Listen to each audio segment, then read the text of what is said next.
Je cherchais 5 autres femmes chasseresses, mais j'ai reçu 200 candidatures, mais aucune ne pouvait vraiment chasser ou avait beaucoup d'expérience de chasse. Comme vous l'avez découvert, ça prend du temps de devenir vraiment bon. Mon idée était de vivre pendant 2 mois et demi, exclusivement de chasse et de pêche. On était dépendant de la chasse. Je devais partir avec des chasseresses expérimentées. Finalement, je ne suis partie qu'avec une seule autre femme, car je pouvais chasser pour nous deux, mais je ne pouvais pas chasser pour 5 personnes. Oh, donc elle ne chassait pas? Seulement vous chassiez? On partait chasser ensemble, mais elle apprenait. Donc au début, ça lui a pris 1 mois à peu près pour tuer son premier lièvre.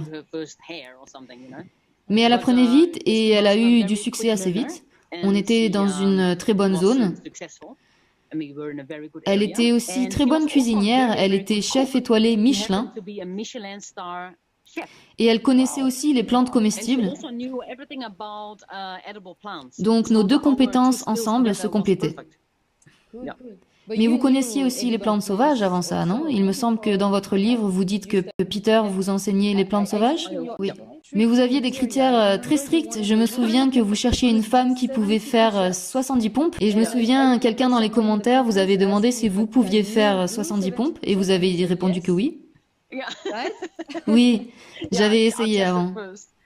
Oui, je pensais que j'avais besoin de femmes très fortes pour escalader parce qu'on doit s'entraider. Mais en fait, ça n'avait pas d'importance.